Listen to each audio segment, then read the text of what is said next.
Okay. We should get back to our silly stories. Silly story time. Yes, okay. This is another long one for you. Okay. Okay. So, this one is titled, I've had a recurring dream since I was a kid. A few weeks ago, the ending changed.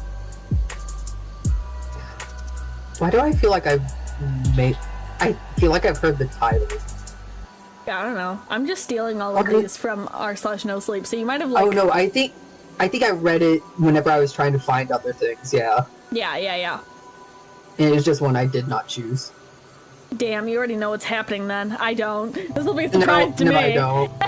I didn't read through it. I saw the title. I was like, maybe. Maybe. But then I saw the sleep paralysis demon where I was like, yeah. Sleep paralysis dude was cool. Yeah. Love Mr. Brown Stick Legs. Brown Stick Legs. My best friend. Yeah, best friend. Ugh. Okay, here we go. This one is like an actual chapter book. Here we go. Okay. 07. The dream never began with anything particularly noteworthy. Sometimes when I woke up, I remembered little bits at the beginning. These quick ideas about being lost or aimless in a strange city. A sense that I needed to get off the street and find the safety indoors flickered in the back part of my awareness. So I hurried through the nearest door. Oftentimes, I didn't remember the first part too much, but the middle act always stayed with me, the part where I had to run. Something followed me, kept pace just out of the range of vision. I sprinted away from it, through a labyrinth of interconnecting buildings. An ancient library flowed into a rotting hospital, which led to a huge array of unoccupied cubicles lit by fluorescent lights. The path changed, circled back, refusing to make any sense by the standards of the waking world.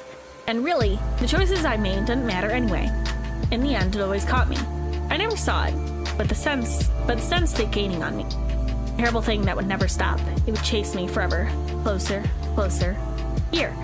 My stomach dropped. I woke up. It used to bother me.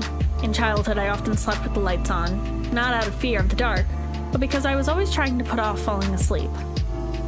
This was before we had the internet, so I spent my nights reading mostly. Eventually, I would succumb to exhaustion, pass out face down on the tattered paperback, and the forgotten lamp that would coat my room in the dim yellow light until morning. It was weird how even a little loss of sleep made you detach a little bit from reality. I meandered through my boyhood in a haze of sleepiness. Later, I tried medications, both legal and less legal. See if I could stamp the dream out. Of course, nothing worked. Months later, when adulthood extinguished the jumpiness of childhood, I stopped minding the dream as much. As I became a man, got married, and got a job, and all the busyness of day-to-day life, I was too tired for nightmares. On and off night, I did happen to find myself in a dream city. At least I knew where I was, and what I had to do, and what would happen. I woke up with strange comfort and ease of familiarity. After all, it was just a bad dream, and I outgrew my fear. In light of what happened, I wondered if that's why it waited so long to show me its face. Maybe it lulled me into a state of blissful unbelief, or perhaps it needed to get me alone. Eventually, I started running in real life. It's kind of the chicken or the egg thing when I look back on it now. I'm not sure if the dream inspired me, or my own tendency toward the flight part of fight or flight. Whatever the reason, around my 40th birthday, I bought a pair of very expensive sneakers and took off. Or maybe took off isn't the right phrase. I plodded off, running. Turned out it was harder than I remembered. But at time, I got better. COVID lockdown forced my company to embrace remote work. Without the drive, I had a couple extra hours on my hands. My wife also had a couple extra hours on her hands. She used those hours to find an attorney and become my not wife anymore. Oh. Sorry, that line. I see. I see. The way it's phrased so casually. My not wife. Yeah, okay. Like, yeah, this happened, I guess. I could have resisted, stretched out the process a little more, but I didn't. I signed everything she handed me. I figured we had a good run.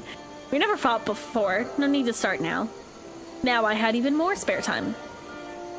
My run stretched out to whole afternoons of wandering around admittedly not great neighborhood that I surrounded my also not great new apartment. I love the way he words things. After a couple miles at a brisk pace by my standards, I would walk slowly, dreading the return to my empty living room. The building I moved into after the divorce used to be some kind of warehouse. It's down by the old port and decommissioned Navy base, the city that calls in the area up and coming. But really, it's mostly abandoned buildings, intercepted by the occasionally rusty silo, a muddy river that runs through it to the Atlantic, and the little branches of creeks and marshlands splintering off now and then. Whoever designed my building tried to carry the industrial look over into the apartments. When I first looked into it with the building sales lady, she made a point to coo over the original brick and exposed pipes. Even at the opposite end of the room, social distancing, we were maximally 10 feet away from each other. I could see a surgical mask puff out when she spoke. The exposed pipes and running across the ceiling made it even more claustrophobic. I hated to see the inside of things. Felt like looking at a wound. I told the sales lady that Rachel would have hated it. She asked softly who Rachel was. I said my wife. And corrected and said, well, she used to be. Then I realized that she looked from the look on the top half of her face that she thought Rachel was dead. Her words fell over each other. I could see them piling up and tangling over my own mask. One of those cheap black fabric ones you can get off Amazon. The whole situation kind of got away from me, and I suddenly found myself signing a 1-year lease at the apartment that looked and felt like the setting of one of those old Saw movies. Why would man do this? He's a little Bro knows stupid. he has that reoccurring dream, and then, yeah, no, it's fine. Yeah, I get the awkwardness of having to feeling like you have to sign because you told the real estate lady that your not dead ex-wife is dead. Just another Tuesday for me. Yeah. On the way to my car, the triumphant sales lady told me that the building had many single residents. Right on cue. A blonde girl with a bouncy ponytail walked out the door behind us. She smiled politely as she walked past, then broke into a light jog down the broken sidewalk. Maybe this wouldn't be so bad after all. Ayo? Ayo! Ayo? But before I had time to wax... Before I had time to wax poetic myself into new starts... Huh? You know, waxing poetic. You know. An impossibly frail man creaked past on an old popsicle, on an old bicycle. On a popsicle? I'm sorry, I can't read. I'm hungry. Drink some water. Drink some water. I'm just so sippies. hungry. Let me grab a cookie. We have a cookie. I have, so I have peppermint chocolates by me and some peppermint cookies as well. I don't have an obsession. I don't have peppermint usually until it's like closer to Christmas time. I have peppermint all year round and nobody can stop me. It's just the flavor that actually gets me in the Christmas mood, and I need to be in the Halloween mood. I need the pumpkin. I now. am peppermint obsessed. Okay, you want to make me happy? Give me peppermint. Okay. It's so good. This one has candy cane pieces on it. Ooh. It's so You know tasty. what? Peppermint candy that's really good. What? The fucking Hershey's Hugs. They're like the Kisses, but they're just white chocolate and peppermint. Those are really good. I am also a fan of just straight up regular ass candy canes. Oh yes, I love those. I'll eat those all day. I like to turn them into shivs. Yeah, I figured. You're the type. All I'm thinking as a little gremlin tea holding a shiv. Pepper cane. Shiv? Yeah, candy cane shiv. Yorks are delicious. Yorks are delicious. I haven't had so one good. in a while though. Okay. Yorks in Andy's mints.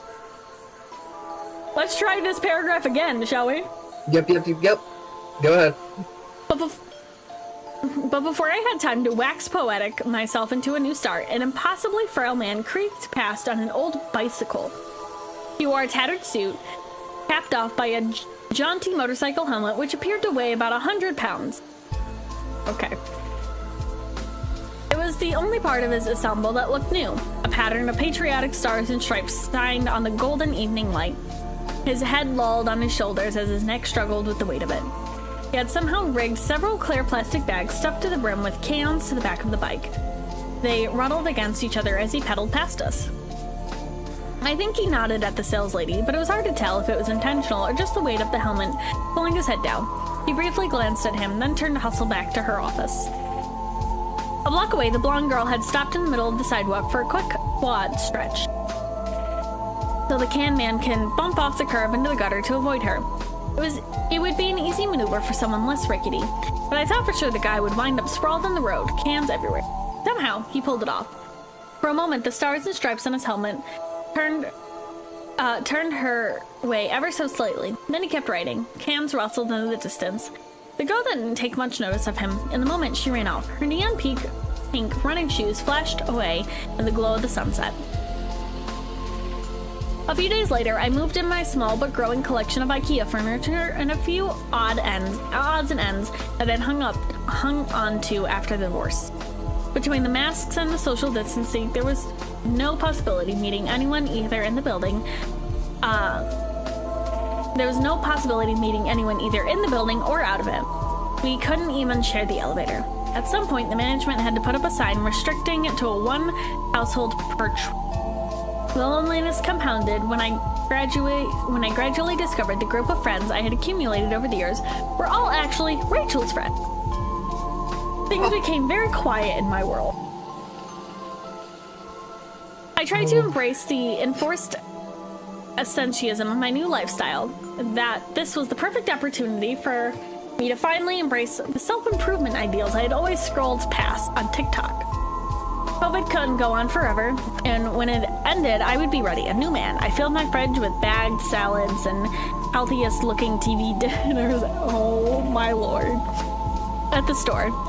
I tracked my weight and muscled. Just like me. He's just like me, for real. I tracked my weight and muscle density on an app. At night, I read self-help books.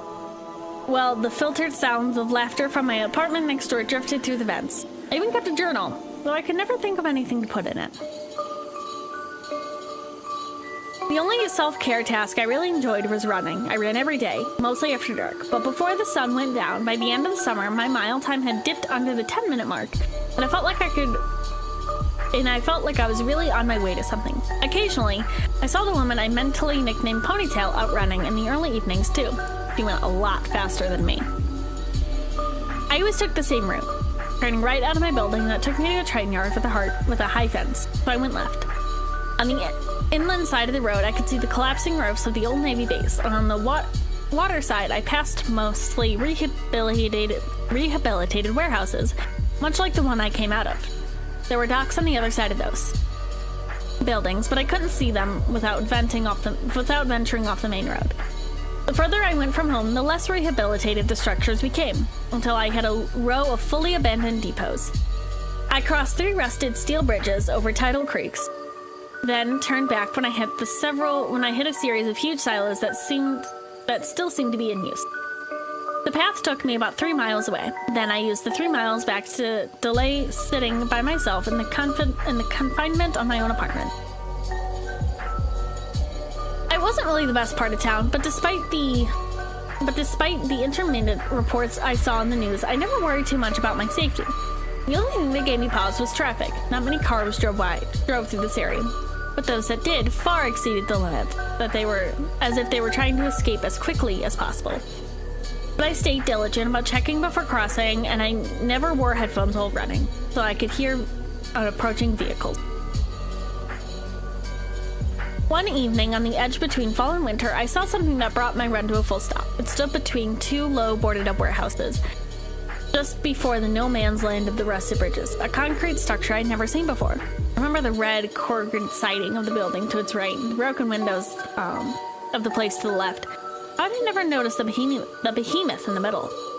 The sun had already dropped from view, leaving a weak gray light behind, but there was enough to reveal the looming edifice of a smooth concrete. No windows interrupted the walls, leaving of deep charcoal stone. And I couldn't see any doors for entry from where I stood either. The dabbled texture of old water stains dripped from the roof, but otherwise I couldn't see any clue of what the purpose of the building. I stood at least 5 or so stories tall, including the steeply pitched roof, but the facade was narrower than you would be expected for the building of that size. At the far end of the roof line, I could see a cluster of jagged spires, probably some kind of smokestacks, but in context, they looked like they were remnants of a broken-off steeple. I found myself picturing off a few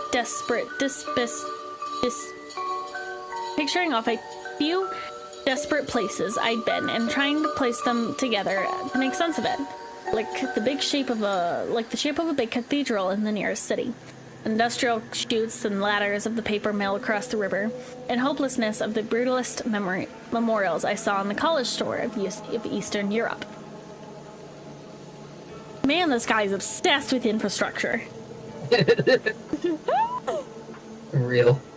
The pavement surrounding the church factory monument looked cracked and pitted in the usual way for this part of town. Despite this, someone had kept a lot of it immaculately clean.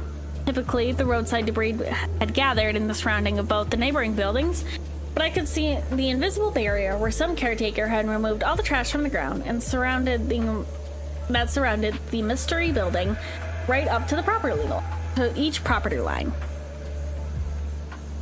I didn't consider myself some kind of urban spelunker, but the longer I stood there, the more I wanted to cross over and onto the clean pavement to explore a little more, only to see where the door of the building was. I would have too, but just before I stepped into the road, a truck blew past, inches from my face. In the effort to avoid getting hit, I overbalanced and landed sprawled across the sidewalk. I hadn't fallen down much as an adult, and it took me a minute to get myself up together enough to start trying to get up again. By the time I had attached the dignity of my seated position, I heard a kind of a whispery sound around me. Coming up fast, I flinched again, imagining another truck bearing down on me. But I whipped around to see that there was a curved figure of the can man. He pedaled as fast as he could, the stars in his helmet bobbing wildly. And I could hear his breath whistle from exertion, and his cans jostled and rustled along. When he got close, he hopped on his bike, and surprisable nimbleness, he dropped it, cans and all, on the grass next to the sidewalk, like a kid who rode up to a friend's house. It took him some effort to struggle off the helmet, but once he finally freed himself and shook his head a little, looked at me down the road where the truck had gone, and then back at me. "God damn," he said. His voice sounded younger than he looked. He had a crumpled face, sun-dried and gold tooth that glinted when he talked. His eyes had once been blue. He asked if I was all right. I said I think so. For a moment, he offered his hand to help me up before thinking better of it, probably worried about germs. He wiped it off on his shirt before stepping back into pace. I struggled to my feet on my own. On inspection, I'd scuffed up my elbow on the opposing hand. When I stayed vertical, the can man turned and started to shovel back to his bike. He hefted his helmet back onto his head. For a moment, the black visor of the helmet reflected a warped version of the strange building across the street. It occurred to me that he might know something about it, being an old-timer and all.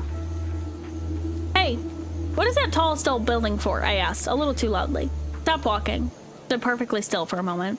Silence poured down on me. So I talked some more.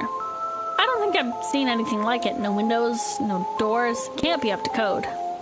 He turned a little, and I could feel his faded blue eyes staring at me from behind the helmet. As he spoke, the words came out muffled and strange. I swear, I could I could swear what he says was, "You see it?" I said, "What?" And he turned to me. "It's nothing," he said. "There's nothing there."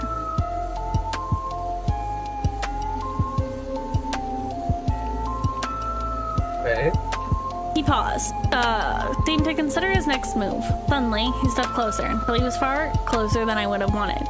Even in the pre-COVID days, I could see myself reflected in the visor. Almost smaller and paler than I resembled. He spoke so softly, so quickly. I could barely make it out. Something in the rough softness of his voice made me want to listen carefully. "There's nothing in there. Nothing.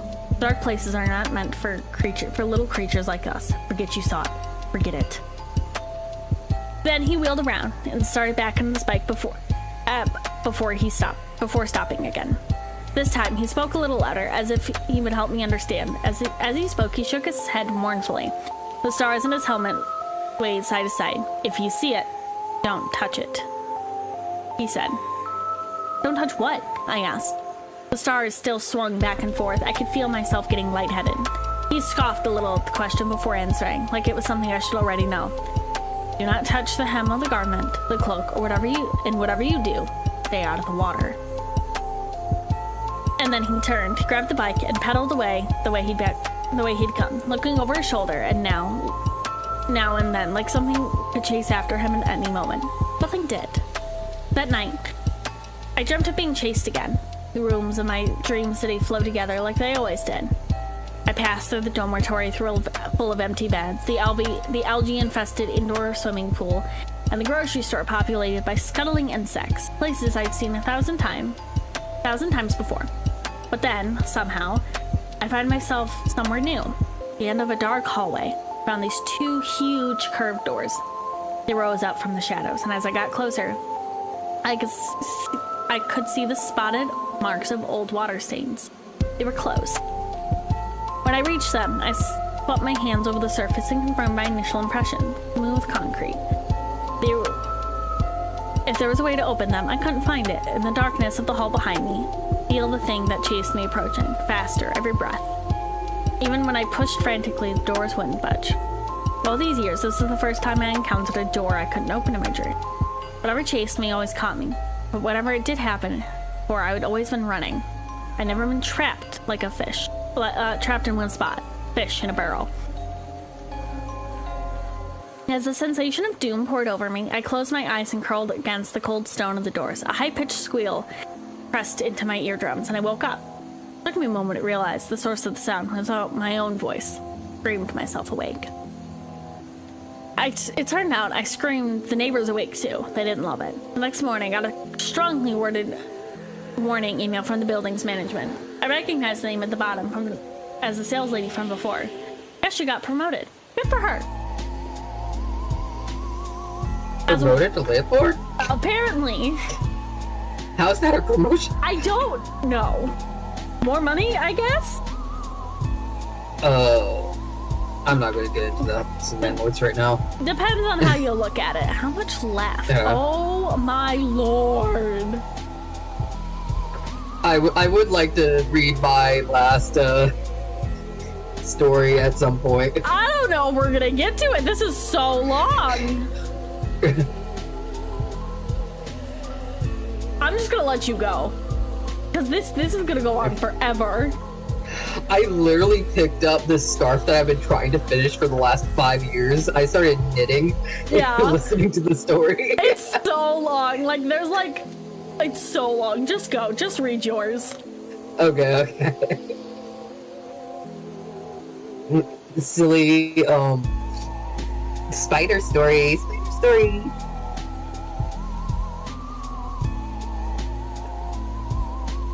Also, the first time I heard this story was actually live at a convention. I'm not going to mention the person who read it, but it was someone who was popular for reading scary stories online. That's cool. So meeting him in person was cool. Apparently he's not a good person. Oh no! It was like 8-9 years ago at this point. So. Damn. Anyways. So I thought I ate a spider in my sleep. I remembered the half-awake moment of confused very vividly. I groaned, blinked, moved my mouth around as I literally stared up at the dark ceiling. There was some sort of weird hair or something on my lip. I pulled at it, a very subtle, slippery tug in my throat. I took another 3 seconds to slide the whole thread out. Disgusted and confused, I held up the sliver to the moonlight coming in through the window. The hell was this thing? Some unknown girl's hair? No, it was wispier than that, more reflective, a little stickier. I suddenly felt queasy as the thought occurred to me that this was probably a silken spider thread. Had I just eaten a spider in my sleep? Jesus Christ. I got up that night, refusing to go back to sleep. But by the day's light dispelled my silly fears. If I had eaten the spider, it was long dead by now, thanks to the stomach acid generously donated by my night-long anxiety. A few weeks passed. I mostly forgot about the stuff. I noticed that, very slowly, I began having trouble exercising at my usual rate. I was sleeping worse and groggy even when I did sleep. I thought it might just be the season, or allergies. I tried to ignore it, but I fell asleep until I fell asleep at work, and my boss sternly told me to go to the doctor. I was never one for the doctor, but I was tired of being tired, so I finally manned up. I sat in the stark white office, waiting for quite some time. I figured the doctor probably wouldn't have any answers for me. They never seemed to care enough to pursue individual mysteries, but I was hoping for a prescription or something. I sat still as the nurse did all the usual tests, blood pressure, pulse, and so on. Nothing seemed out of the ordinary. She left, and I waited some more. Finally, the doctor walked in and greeted me without looking. She asked about my symptoms, nodded a bit, then used a stethoscope to listen to my chest.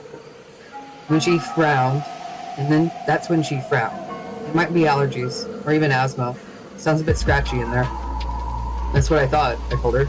I've been racking my brain. Hell, for a while I even thought it was a spider I ate. She glanced up at me, making eye contact for the first time. You ate a spider? In my sleep, I think. She hesitated. There's this new spider infestation. African, I think. We've had a couple bad reactions to bites. A long shot here, but if it bit your esophagus or stomach, you wouldn't feel it. But you could still have a reaction.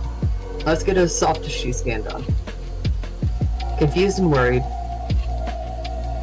but hopeful, I followed her advice and went to the next building over in the complex for the scan. The hour queue allowed me to fill out every form and exhaust every magazine in a small waiting room before they finally called me up. I followed the attendant warily into the imaging room. I've seen it on television, sure, but the experience was far more intense than it looked. I had to lie still for quite some time, fighting all sorts of urges to itch, sneeze, or cough while I waited. By the time it was over, I felt a build-up coughing fit coming on. The attendant came in, told me I did a great job, and started to check things. Alright, I sighed. It was over. Time to get out of here. Another attendant peeked in the door. A doctor stood beside him. They both motioned for their colleague. I found myself momentarily alone. I sat up, watching them confer in hushed tones just outside. The three approached me. We're going to need you to come with us real quick. It's not an emergency. We just need to speak with you in private. Feeling hot from my approaching coughing fit, I followed them into a small room, where they directed me to sit and handed me a biohazard waste bin. I want you to close your eyes and pop into this trash can. Alright, son? The doctor told me, his tone quavering. Wherever you do, keep your eyes closed. It's important that you don't look for, radiological reasons from the imaging machine. Yes, the machine, the attendant echoed, gulping. My last fear had my pulse racing. I had more than already started to coughing to ease the pain in my throat. Leaning over the waste bin, I began heavy, hacking cough, letting out an endless choking breath that seemed to be filled with dust and particles. Had I accidentally breathed in something radioactive from the machine? I kept coughing, and I tasted a little blood. I paused. I breathed in and out. They urged me to keep coughing. Their voices shaking and subtly disgusted. Come on, just a little more, son. The doctor told me. No. His practiced hands trembled on my shoulder. The last cough seemed to spasm my whole body. I felt clotted particles rise up in my throat and finally escape. Spitting and pushing more air out through my mouth, I got the last of it out of me. Feeling much better, I made the mistake of relaxing and opening my eyes. The doctor saw me staring down and gripped my shoulders tight. Don't panic, you're safe now. It's just that we saw the note about the spider you ate, and we did look at your stomach. But your stomach was fine. It was... Well, they're attracted to moving air, see? And made webs and laid eggs. Thousands of eggs in your lungs. In shock, I nodded, unable to do anything but stare at the 3-inch thick pile of baby spiders rolling around in the bottom of the waste bin. That was it. No.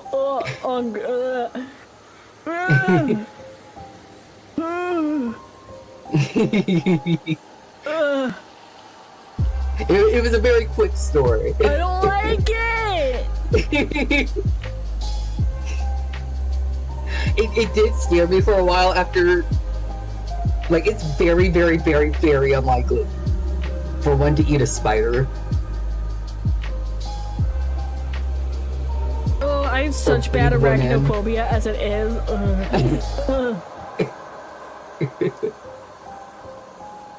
Hear spiders and instantly disassociated? Yeah. Also, Axo, I know my pronoun pin's not attached to my necklace. I could not figure out why. I'm gonna cry. No, it's okay. It's fake spiders from Africa. They don't exist. Spiders don't exist. They don't exist. They're made up. Oh, if you see them, you're just hallucinating. Okay.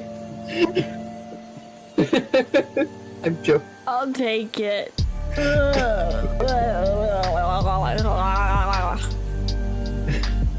Not spiders, but IRL. I was living with someone, and I felt something crawling on my leg, and it was straight up. It was a cockroach. It was a cockroach just crawling on my leg. I was like, it was the middle of the night. I thought it was just my leg doing the thing where like a hair partially gets moved, so it just feels weird, and you think it's something crawling on you. But no, it was something actually crawling on me. It made me cry. I don't like it. I don't like it. Yeah. What have you done? That's how I feel, Andy. That's how I feel right now. Voice is nice, words are not. Is my voice really that nice for stories? It is.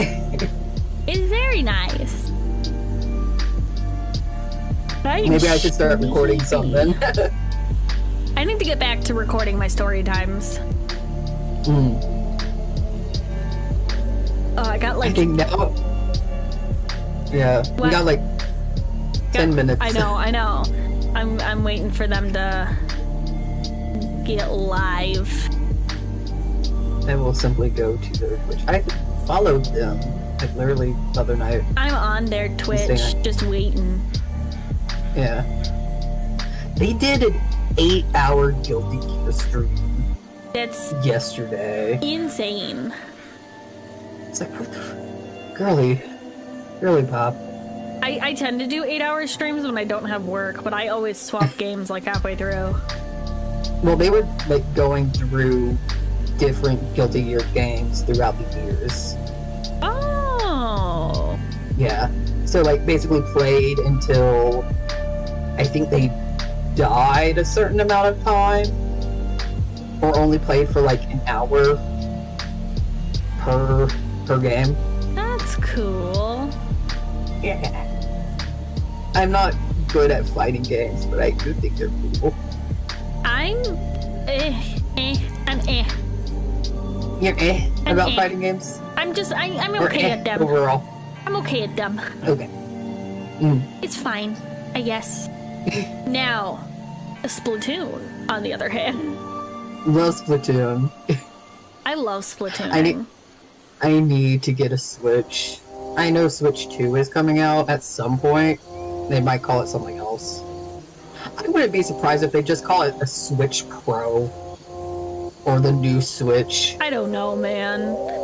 I just hope they release another Splatoon game. I'm a Splatoon whore, man.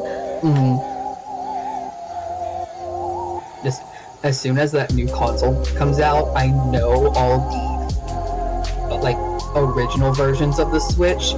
People are going to be putting them up on Facebook Marketplace left and right. Oh yeah. And for so fucking cheap. And I can't wait to snatch one of those up. The Splore, if you will. The Splore? The Splore. Splatoon horror? Splore? The Splatoon horror. My god. Stop. I'm gonna tell my group chat that and I'm gonna get kicked immediately. But we're playing a D&D one-shot, and I convinced my DM to let me be an Inkling, who's also the bard. Yeah. I'm gonna be a Splore and nobody can stop me. Do you want to read a Pokemon-related creepypasta? Do we have time for that? I don't know how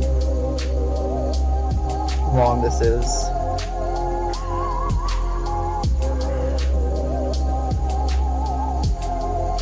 You might be able to read this one in time. I don't know how long it'll take that person to set up. I don't know. I don't know. It's from a Pokemon creepypasta wiki. Okay, let me see. Oh, I love the art for it. Oh, Lord. It's so silly.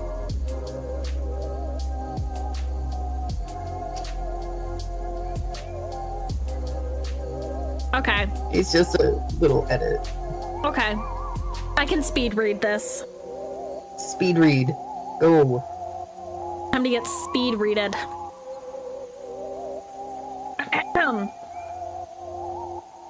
Let me do my stretches. Woo! Sylveon. They look cute and adorable on the outside, but on the inside, who knows what they're planning, plotting, wondering. Started 2 weeks ago, after Pokemon X and Y were released. I just got home from school and decided to play some Pokemon Rumble Blast on my 3DS since I had no homework. I had not gotten Pokemon X or Y yet, but I was expecting to get it sometime soon. To my surprise, my mom walked into my room and showed me the brand new and still unwrapped Pokemon Y game. I was jumping for joy when she handed me the game, and I immediately started playing it. Once on the title screen appeared, I went through the usual Pokemon intros of the game. Professor Sycamore asked me my gender, name, and hair color, which was female, Tyron, black hair, since they didn't have dark brown as an option. After meeting my rivals and picking my starter, Fennekin, which is the correct choice, I continued to play through the game. I'd always wanted a female Sylveon on my team. I don't know why, I just did. Their cute and fluffy appearance just really stood out to me, and I just had to get one. It was getting pretty late, so I saved my game in Cyrillic College and shut my 3DS off. In the morning when I woke up, I quickly got out of bed and picked up my 3DS. I turned it on and clicked on Pokemon Y. Sent me to the title screen, and I continued to play my game. I had recently caught a male Esper and got a male Charmander from Professor Sycamore in Lumiose City. Today, my goal was to catch a female Eevee for my team and eventually evolve into Sylveon. I ran from Still College to Route 10 to catch an Eevee since I had just beat the gym leader. I should be able to move the rock with strength so I can access the spot where the Eevees were. I taught the HM strength to one of my Pokemon and had them move the boulder out of the way. When I moved the boulder, I ran into the grass and found a male Eevee on my first try. I was surprised to see an Eevee, but I had realized it was male, so I ran from it. Many wild encounters and many male Eevee later, I'd finally gotten tired of searching for a female Eevee. It just didn't show up, like as if it didn't want to. And maybe it was just never meant to be. Then, once again, I found another male Eevee. Since I was getting tired of looking, I decided to catch it. I threw some Ultra Balls at it, and with the third Ultra Ball, I caught it. I wasn't really happy that I caught the thing, but I guess it'll have to do. I nicknamed the Eevee Sylvie since I was planning to evolve into Sylveon. After I looked at Sylvie's stats, I opened up poking at me and chose Sylvie to play with. I didn't really care for it. I wanted a female, but I guess I'm stuck with a male. What is this? I didn't look happy and didn't feel like it either. It really upset with me. When my face showed up on the camera on my 3DS, Sylvie's facial expression changed. It looked sad and worried. I didn't smile and neither did he. I fed him some Pokepuffs and played games with him until he was maxed out. He had full hearts, music notes, and full food. I began to run through the grass and battled a couple of Pokemon until Sylvie was ready to evolve. Sylvie evolved, but before he did, he looked really sad, depressed. He even looked like he was crying. I was sort of confused, but it blew it off as some glitch in the game. He began to evolve, and after a couple seconds, a crying Sylveon appeared on screen. When he let out his cry, it sounded really sad, dull, depressing. After he evolved, I moved him to the back of my party and continued to play the game. 2 days after Sylvie evolved, I had beaten the Elite Four and the Champion. Sad thing was that I didn't use my Sylvie in either of the battles. He just sat in the very back of my party. He was the same level as Charcoal, my Charizard, which was level 67. I didn't really care about how I didn't use him in battles. The feeling just never came to me. I was looking at my Pokemon's team stats, and after I received my Chespin from Shauna, I noticed something really weird about Sylvie's sprite. I had red cuts all over his body, legs, and ears and tail, holding a sharp gray object in one of his ribbon-like feelers. And his eyes were black with red pupil, and they were bleeding. I also noticed that some dark red pixels on the sharp gray object that he was holding. Was that blood? Had to be. What else could it be? I exited the stat screen and went to Pokemon AV once again with Sylvie. When he appeared on the screen, his left eye's red pupil was looking all the way to the left, while his right eye's pupil was looking all the way to the right. It looked as if he'd gone insane. He did. A text box had appeared. Why couldn't you just love me? It was strange. Usually text boxes didn't show up in Pokemon Me. What did he mean by that? Thought to myself. Another text box showed up. I may not be female like you wanted, but I have feelings too. Okay, that's weird. I didn't know I wanted a female. Why does it look like he's been cutting him? I can't. Oh my god. It's so silly. Oh my god. So many questions left unanswered. One last text box showed up. Why can't you love me? For me. Not a face, Mom. Oh. At this point, it was starting to break me out. Sylvie's depressed frown had turned into a wicked and insane grin that stretched from cheek to cheek. The grin revealed his demonically sharp teeth. His head started to shake extremely fast, like as if he was glitching out. I noticed that one of his feelers were ripped. Had he cut his own feeler in half? And it looked like it hurt. Sylvie sat up straight without moving, just staring into my soul with his demonic eyes and grin. In a matter of seconds, all of the cuts on his body had begun to bleed intensely. The screen then glitched out like crazy to where I could barely even recognize Sylvie on my screen. The speakers let out a fuzzy, high-pitched Sylveon cry that was making me wanting to throw my 3DS across the room. But if I did, I would break it. The loud noise stopped, and the 3DS had sent me back to the title screen in Pokemon Y. I clicked continue and opened up my party once my trainer appeared on the screen. I noticed that Sylvie wasn't there. I sighed in relief knowing that the thing was out of my party. I exited my team and text box showed up. And to be happy now, happy without me, all I wanted to be was accepted. But I guess things don't always turn out the way things are planned. Well, I guess this is goodbye, or is it? The last part made my hair stand up on the back of my neck. Somehow, I knew the text mark was Sylvie's. It had to be Sylvie's. My 3DS instantly cut to a black screen. I realized that my 3DS shut off. I took the cartridge out of the 3DS and set it on a shelf of my room. And when I did, I could have sworn I heard a male whisper echo throughout my room. Accept me now? Dude, just trans your gender. Transphobic narrator real. I know. Trans your gender for real. I can't. So bad. This is terrible. Old creepypastas like that are just like, yes. And they turn emo, yes. Therefore they're scary. Wow! Mental health issues! Burn! Boo! Boo! Oh my god! Surprise! worse than I thought. They made her emo.